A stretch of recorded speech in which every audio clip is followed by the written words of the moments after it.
More than 4,500 years ago, on the edge of the Sahara Desert, a construction project began that would become one of the greatest achievements in human history. My lord, Rising from the Giza plateau near the Nile River, the Great Pyramid of Khufu would eventually reach a height of about 146 meters.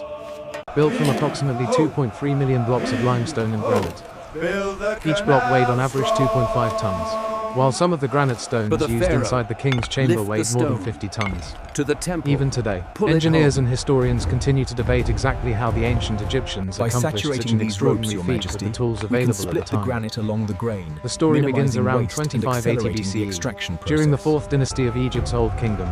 The ruler was Pharaoh Khufu, known in Greek as Cheops. Khufu ordered the construction of a massive pyramid that would serve as his eternal tomb and the symbol of divine power. We can align it with to bring this vision to life, he relied on skilled architects and engineers, including a man believed to be the project's chief architect, Hemunu, who was likely Khufu's nephew. Every morning as the sun rose over the desert, thousands of workers gathered at the construction site. Contrary to early myths, modern archaeology suggests that these workers were not slaves. Instead, many were skilled laborers, craftsmen, and seasonal workers who were organized into teams. Excavations near the pyramids have revealed remains of a workers' village, where these laborers lived, ate bread and fish, and received medical care. The stone blocks used for the pyramid came from several locations.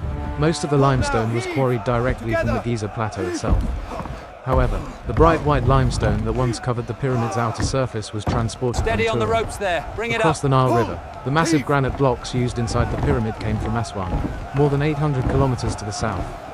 Transporting these stones required careful planning and remarkable ingenuity.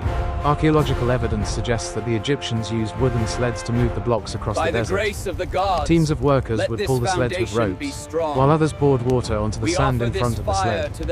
This simple but effective technique reduced friction and made it easier to drag the heavy stones across the desert surface. Once the stones reached the pyramid construction site, another challenge began. The blocks needed to be lifted higher and higher as the pyramid grew. Many historians believe the Egyptians used large ramps made of mud brick, limestone chips, and sand. These ramps may have been straight, zigzagging, or even spiraling around the pyramid structure as it rose. Using these ramps, teams of workers dragged the stones upward while overseers coordinated the movement.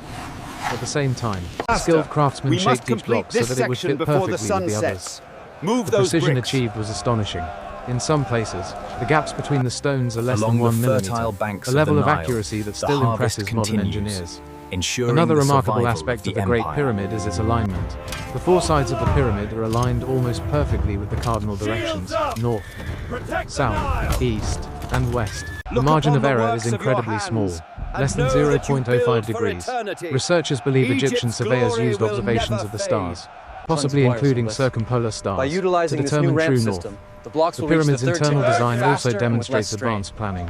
Deep within the structure lies the king's chamber, constructed from massive granite blocks. Above it are several relieving chambers designed to distribute the immense weight of the stone above.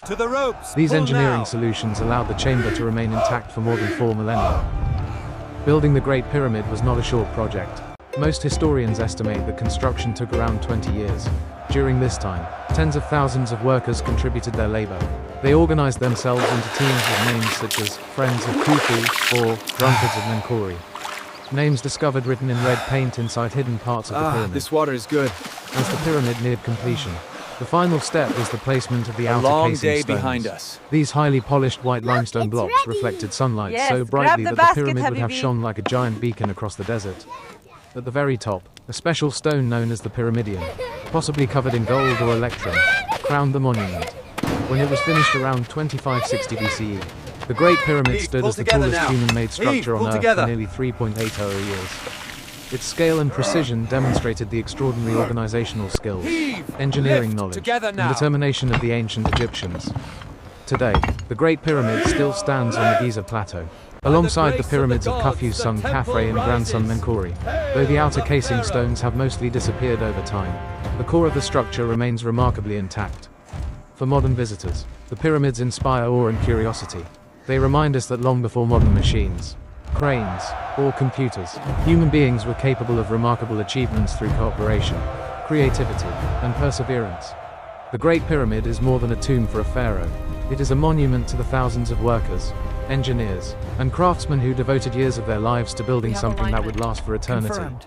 Triangulation And is even after stable. thousands of years, standing silently under the Egyptian sun, the pyramids continue to tell the story of a civilization whose knowledge It's and slipping. ambition still We inspire need the more world men. today. If you enjoy discovering the history and mysteries of the ancient world, consider subscribing to the channel and joining us for the next journey into humanity's greatest civilizations. Thank you for watching.